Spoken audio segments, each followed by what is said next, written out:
பாட ஆரம்பிக்கிறதுக்கு முன்னாடி நம்ம துவா ஓதிக்கலாம். ரப்பி ஷ்ரஹ் லி சத்ரி வயஸ்ஸிர் லி அம்ரி வஹ்லுல் உக்தத்தம் மின் லிசானி யஃப்கஹு கௌலி ரப்பி ஜித்னி இல்மா ரப்பி ஜித்னி இல்மா ரப்பி ஜித்னி இல்மா. பாடம் 3 ஃபாத்திஹா சூராவுடைய சிறப்பை பற்றி பார்க்கலாம். அதாவது சூரா ஃபாத்திஹா வந்து குரானில் வந்து இதர சூறாக்களை விட என்னது உயர்வும் அந்தஸ்தும் பெற்றிருக்கு. அதே மாதிரி அதில் பல நோய்களுக்கான நிவாரணியும் இருக்குது. நபிசாசம் சொல்கிறாங்க, அல்லாஹ் மீது ஆணையாக இது போன்ற ஒரு சூறா வந்து தௌராத் வேதத்துலேயும் இன்ஜில் வேதத்துலேயும் என்னது அருளப்பட்டதே இல்லை அப்படின்னு சொல்கிறாங்க. அதே மாதிரி ஒரு தடவை ஜிப்ரில் அலைஹிஸ்ஸலாம் அவங்க வந்து நபி ஸல்லல்லாஹு அலைஹி வஸல்லம் அவருடன் உட்கார்ந்துருக்கும் போது திடீர்னு வானத்துலேருந்து ஒரு சப்தம் வருது. உடனே வந்து ஜிப்ரில் அலைஹிஸ்ஸலாம் வந்து அண்ணாந்து பார்த்துட்டு சொல்கிறாங்க, இதுவரை இந்த வானம் வந்து இந்த வானத்தில் உள்ள கதவு வந்து இதுவரை திறந்ததே கிடையாது அப்படின்னு சொல்கிறாங்க. அப்போ வந்து அதுலேருந்து ஒரு வானவர் வர்றாங்க. அப்போ வந்து ஜிப்ரில் அலைஹிஸ்ஸலாம் சொல்கிறாங்க, இந்த வானவர் வந்து இதுவரைக்கும் பூமிக்கு வந்ததே கிடையாது, அப்படின்னா ஒரு ஸ்பெஷல், சரிங்களா, அதை தான் அப்படி சொல்கிறாங்க, வந்ததே கிடையாதுன்னு சொல்கிறாங்க. அப்போ வந்து அந்த வானவர் வந்து நபிகிட்ட வந்து என்ன சொல்கிறாங்கன்னா, சலாம் சொல்லிவிட்டு, நான் வந்து உங்களுக்கு 2 பிரகாசங்களுடைய ஒரு சுப செய்தியை கொண்டு வந்திருக்கேன் அப்படின்னு சொல்கிறாங்க. அந்த செய்தி என்ன அப்படின்னு சொன்னால், ஒன்று வந்து சூரத்துல் ஃபாத்திஹாவும், 2வது வந்து சூரா பக்கராவில் லாஸ்ட்டு 2 ஆயத்துகள், சரிங்களா. இதில் வந்து அல்லாஹ்வே நமக்கு வந்து கற்றுக் கொடுத்த ஒரு துவாவாக இருக்குது, சரிங்களா. இந்த 2மே இதை வந்து கேட்டு இந்த 2ம் நீங்கள் வந்து ஓதி நம்ம துவா செஞ்சோம் அப்படின்னு சொன்னால் அது நிறைவேறாமல் இருக்காது, கண்டிப்பாக அது வந்து அல்லாஹ் ஏற்றுக்குவான் அப்படின்னு சொல்கிறாங்க. சூரா ஃபாத்திஹாவுடைய மீனிங் வந்து நம்ம பார்த்துடலாம். மொத்தமாக இப்போ வந்து பார்த்துடலாம், அப்புறம் வந்து ஒவ்வொரு ஆயத்துக்கும் தனித்தனியாக நம்ம பார்க்கலாம், சரிங்களா. அல்ஹம்துலில்லாஹி ரப்பில் ஆலமீன் அர்ரஹ்மானிர் ரஹீம் மாலிகி யௌமித்தீன் இய்யாக நஅபுது வ இய்யாக நஸ்தஈன் இஹ்தினஸ் ஸிராத்தல் முஸ்தகீம் ஸிராத்தல் லதீன அன்அம்த அலைஹிம் கைரில் மக்தூபி அலைஹிம் வலல்லாலீன். எல்லா புகழும் அனைத்துலகின் இரட்சகனாகிய அல்லாஹுக்கே உரியது. அவன் அளவற்ற அருளாளன், நிகரற்ற அன்புடையோன். கூலி கொடுக்கப்படும் நாளில் அரசன், நாங்கள் உன்னையே வணங்குகிறோம், இன்னும் உன்னிடமே நாங்கள் உதவி தேடுகிறோம். எங்களை நேரான பாதையில் நடத்துவாயாக. நீ எவர்கள் மீது அருள் புரிந்தாயோ அவர்கள் சென்ற பாதையில், நீ எவர்கள் மீது கோபம் கொண்டாயோ அவர்களின் பாதையில் அல்ல, வழி தவறியவர்கள் பாதையும் அல்ல. சூரா ஃபாத்திஹாவின் ரத்தின உபதேசங்கள். அல்ஹம்துலில்லாஹி ரப்பில் ஆலமீன். அந்த ஃபஸ்ட்டு ஆயத்துக்கு என்ன மீனிங் அப்படின்னு சொன்னால், எல்லா புகழும் அல்லாஹுக்கே உரியது, சரிங்களா. இந்த ஆயத்தில் இந்த விஷயம் வந்து சொல்லியிருக்காங்க, அதாவது இந்த எல்லா புகழுமே என்னது அல்லாஹுக்கு மட்டும்தான் உரித்தானது, சரிங்களா. இந்த உலகத்தில் எத்தனையோ அழகான அற்புதமான விஷயங்கள், பொருட்கள், அதாவது கலர்கள், இந்த மாதிரி நம்ம பார்க்கக்கூடிய எல்லா விஷயமே என்னது அதில் உள்ள அதோட பெருமை புகழ் எல்லாமே என்னது அல்லாஹுக்கு மட்டும்தான் சொந்தமானது, சரிங்களா. அதை பார்த்து மனிதன் உள்ளம் தன்னை அறியாமலே அதன் பால் ஈர்க்கப்படுகிறது, அதை புகழ்கிறது. கொஞ்சம் சிந்தித்து பாருங்கள், அந்த புகழ் உண்மையில் அந்த பொருளுக்குரியதல்ல. அதாவது இப்போ ஒரு அழகான நம்ம பொருளை பார்க்குறோம் சொன்னால் என்ன பண்ணுவோம், அந்த பொருளை வந்து வர்ணிப்போம், அப்படி தானே, இது எவ்வளோ அழகாக இருக்குது, இதாக இருக்குது. இதே மாதிரி ஒரு அழகான கட்டிடத்தை ஒரு இன்ஜினியர் கட்டியிருக்காருன்னா, ஒரு செம்மையாக கட்டியிருக்காரு, பரவாயில்ல, நல்ல திறமைசாலி அப்படின்னு சொல்லிட்டு அவரை நல்லா புகழ்வோம், அப்படி தானே. ஆனால் உண்மையான புகழ்ச்சி யாருக்கு, அல்லாஹுக்கு மட்டும்தான். ஏன்னா அதற்குரிய அறிவு அல்லாஹ் யாருக்கு கொடுத்தா அவருக்கு கொடுத்துருக்கான், சரிங்களா. அப்போ வந்து எந்த பொருளுக்கோ மற்றவங்களுக்கோ எதை புகழாக இருந்தாலும் உண்மையான புகழ் என்னது அல்லாஹுக்கு மட்டும்தான் இருக்கணும், அவனுக்கு மட்டும்தான் உரித்தானது, சரிங்களா. அல்லாஹ்வை உலகில் உள்ள சகல பொருட்களையும் படைத்தவன், பிரதிபலிப்பவன். அவன் ஒரு கூட்டத்தாருக்கு மட்டுமோ அல்லது ஒரு ஊருக்கு மட்டுமோ என்னது இரட்சகன் கிடையாது.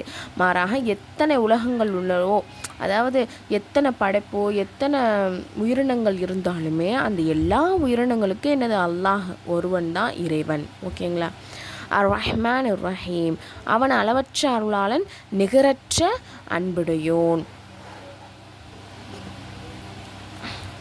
உலகில் உள்ள ஒவ்வொன்றும் என்னது அவனுடைய அருளை கொண்டே பயனடைகிறது. சரிங்களா? அவனுடைய அருள் இருக்கிறனால தான் நம்ம என்னது அதன் மூலமாக நம்ம வாழ்ந்துக்கிட்டு இருக்கோம். சரிங்களா? மேலும் இவ்வுலகில் உள்ள அனைத்து பொருட்களையும் அவன் நமக்காகவே என்ன பண்ணியிருக்கான், படைச்சிருக்கான். இந்த வானத்தில் பூமியும் நமக்காண்டி தான் படைச்சிருக்கான். இந்த சந்திரனையும் சூரியனையும் உருவாக்கியிருக்கான் நமக்காண்டி தான். மேகத்தின் மூலம் மழையை வந்து பொழிய வைக்கிறான். பூமியிலிருந்து என்னது அதன் மூலமாக விதவிதமான தானியங்களும் பழங்களும் மலர்களும் என்னது வெளியே வருது.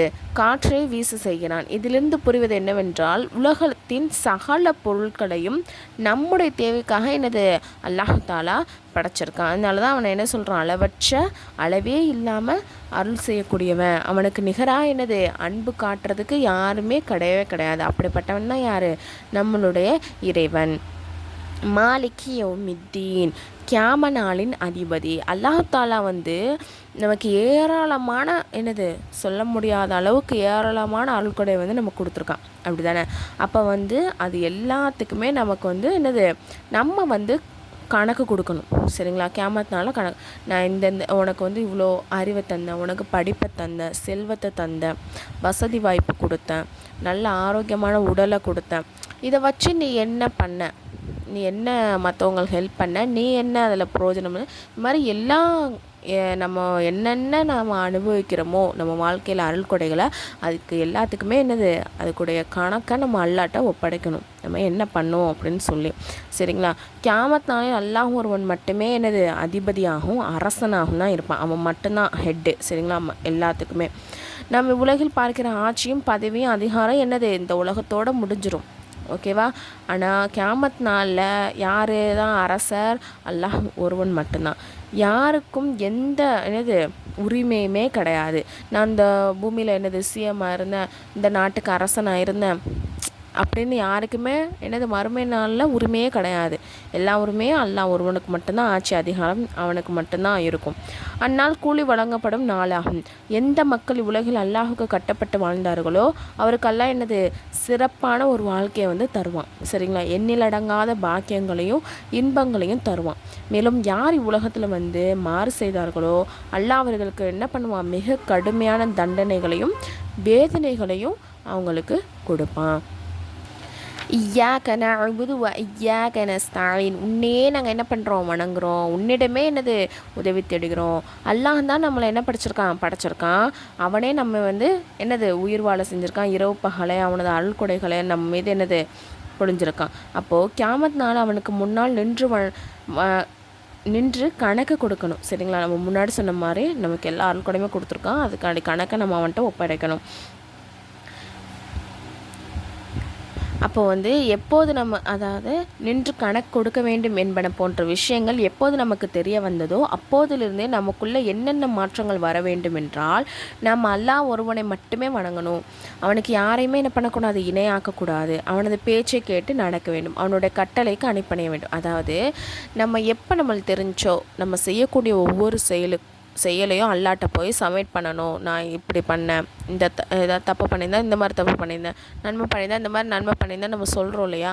அப்படி சொல்கிறது நம்ம எப்போ கேள்வி கணக்கு இருக்குதுன்னு நம்ம ஈமான் கொள்கிறோம் இல்லையா? அப்போ நமக்கு எப்போ அந்த விஷயம் தெரிஞ்சோ அப்போயே நம்ம என்ன பண்ணணும், நம்மளை சரி பண்ணணும். என்னது அல்லாஹ் மட்டும்தான் வணங்கணும். சரிங்களா? அவனுடைய பேச்சுக்கு மட்டும்தான் அடிப்பணியணும். அவன் செய்யக்கூடாத இதெல்லாம் செய்யக்கூடாதுன்னு சொல்லியிருக்கானோ அதெல்லாம் செய்யாமல் இருக்கணும். அவனுடைய கட்டளைக்கு என்ன பண்ணணும், அடிப்பணியணும்.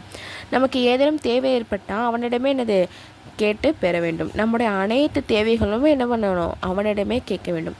சகல விதமான பொய் கடவுள்களையும் படைப்பினங்களையும் புறங்கணித்து விட்டு அல்லாஹ் ஒருவனை மட்டுமே நாட வேண்டும். நம்முடைய ஒவ்வொரு காரியத்திலும் வெற்றி கிடைக்கவும் சகல அபாயங்களிலிருந்தும் பாதுகாப்பு வேண்டியும் என்ன பண்ணணும், அவனையே அழைக்க வேண்டும். அடுத்து இஹ்தின ஸிராத்தல் முஸ்தகீம், எங்களை நேரான பாதையில் நடத்துவாயாக. மனிதனுக்கு வந்து உலகுள்ள நிறைய தேவைகள் வந்து இருக்கும். சரிங்களா? அவற்றில் வந்து மிக மிக அவசியமான தேவை என்னதுன்னா ஹிதாயத்து தான், நேர்வழி தான். சரிங்களா? அது இருந்தால் மட்டும்தான் நம்மளுடைய வாழ்க்கை சரியான பாதையில் போகக்கூடியதாக இருக்கும். அதன் மூலமாக நம்ம வெற்றி அடையலாம். மனிதன் உலகில் செய்யக்கூடிய காரியங்கள் அது சிறியதாக இருந்தாலும் சரி, பெரியதாக இருந்தாலும் சரி, அது நேரான பாதையை கேட்டு அல்லாவிடம் என்ன பண்ணணும்? துவா செய்யணும்.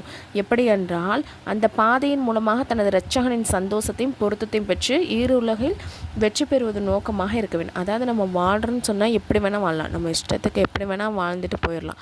ஆனால் நமக்கு நேரான வழியை கேட்கணும். எப்படிப்பட்ட நேரான வழின்னா நம்ம அந்த பாதையில் போகிறோன்னா, ஒரு பாதையில் போய் நம்ம அந்தபடி செயல்படுறோம் அப்படின்னு சொன்னால் அதன் மூலமாக அல்லாஹ்வுடைய திருப்தி நமக்கு கிடைக்கணும், அவனுடைய பொருத்தம் நமக்கு வந்து கிடைக்கணும், அதன் மூலமாக உலகத்துலேயும் நமக்கு வெற்றி கிடைக்கணும். அப்படிப்பட்ட வழியை வந்து எனக்கு காட்டலாம், நேரான வழியை காட்டுன்னு நம்ம என்ன பண்ணணும்?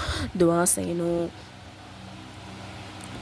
தீன் துன்யாவுடைய வெற்றி அல்லாஹ்வுடைய நேரான வழியில் நடப்பதனால்தான் என்னது இருக்குது. சிராத்துல் முஸ்தகிமை விட்டுவிட்டு தவறான பாதையில் நடப்பதில் மாபெரும் தோல்விதான் இருக்குது.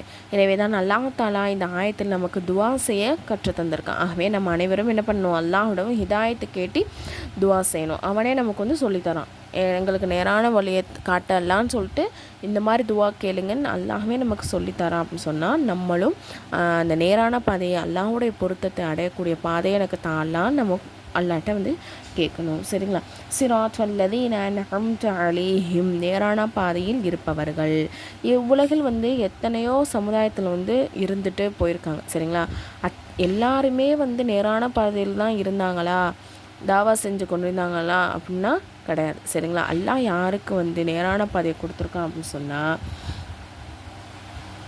அதாவது எவர்கள் மீது அல்லாஹ் அருள் செய்தானோ அவர்களை தவிர மற்ற அனைவரும் என்னது நேரான பாதவிகள் இருக்கிறாங்கன்னு கிடையாது. அதாவது யாருக்கு அல்லாஹ் அருள் செஞ்சுருக்கானோ அவங்கள தவிர மற்ற எல்லாருமே என்னது நேரான பாதையில் கிடையாது, அவங்க வந்து வழி தவறான பாதையில் தான் இருக்காங்க. அல்லாஹாலாவால் அருள் செய்யப்பட்ட மக்கள் வந்து என்னது 4 வகையினராக இருக்கிறாங்க. யார்? நபிமார்கள். அதாவது அல்லாஹாலா தன் கட்டளைகளை என்னது அடியார்கள் கொண்டு போய் சேர்ப்பதற்காக தன் அடியார்களிலிருந்தே ஒருத்தவங்களை தேர்ந்தெடுக்கிறாங்கள்ல, அவங்க தான் நபிமார்கள். ஓகேவா?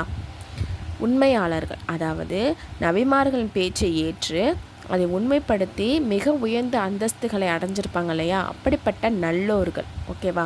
வீர மரணம் அடைந்தவங்க, அதாவது அல்லாஹ்வுடைய பாதையில் அல்லாஹுக்காக உயிர் தியாகம் பண்ணியிருப்பாங்க இல்லையா, அப்படிப்பட்டவங்க நல்லோர்கள். அதாவது ஷரியத் சட்டத்திட்டங்கள் முழுமையாக பின்பற்றி நடப்பவர். இவருக்கு சாலிஹின்கள், தீன்தாரிகள் அப்படின்னு சொல்லப்படும்.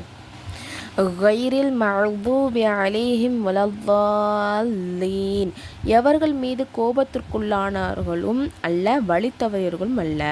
அதாவது யார் மீது அல்லாஹ் வந்து கோபப்பட்டானோ அல்லது வழித்தவர வச்சானோ அப்படிப்பட்டவங்க பாதையில் என்னை செலுத்திராத அல்லாஹ். சரிங்களா? இந்த வசனத்தின் நேரான பாதையிலிருந்து விலகியவர்களை சுட்டி காட்டுகிறது. அவங்க வந்து என்னது 2 வகையாக இருக்காங்க. யார் அப்படின்னு சொன்னால், இவர்கள் அல்லாஹ்விற்கு மாறு செய்தவர்கள், நபிமார்களின் பேச்சை கிண்டல் செய்தவர்கள், மறுத்தவர்கள். சரிங்களா? அல்லாஹ்வுடைய பேச்சை மறுத்தவங்க, அல்லாஹ்வையே மறுத்தவங்க, நபிமார்களுடைய பேச்சை கிண்டல் செஞ்சவங்க, அவங்களுடைய பேச்சை வந்து மறுத்தவங்க. இதன் காரணமாக அல்லாஹ்வுடைய கோபமும் வெறுப்பும் அவர்கள் மீது இறங்கியது. அவர் யகூதியாகவும் இருக்கலாம் அல்லது வேறு சமுதாய மக்களாகவும் இருக்கலாம். இவர் 2வது டைப் என்ன அப்படின்னு சொன்னால், இவர்கள் மடத்தனம் மற்றும் அறியாமையின் காரணமாக நேரான வழியை தவறவிட்டு தவறான பாதையில் தேர்ந்தெடுத்தவர்கள். அவர்கள் நஸ்ரானியாகவும் இருக்கலாம் அல்லது வேறு சமுதாயத்தாகவும் இருக்கலாம். யஹூதிகள்னா யார் அப்படின்னு சொன்னால், மூசா நபியை பின்பற்றக்கூடியவங்க. ஓகேவா? நசராக்கள்னால் ஈசா நபியை வந்து பின்பற்றக்கூடியவர்கள். இந்த பாடத்துடைய கொஷின் என்ன அப்படின்னு சொன்னால், சூரா ஃபாத்திஹாவின் சிறப்பை கூறுக, சூரா ஃபாத்திஹாவின் பொருளை கூறுக, உலக பொருட்களின் புகழ்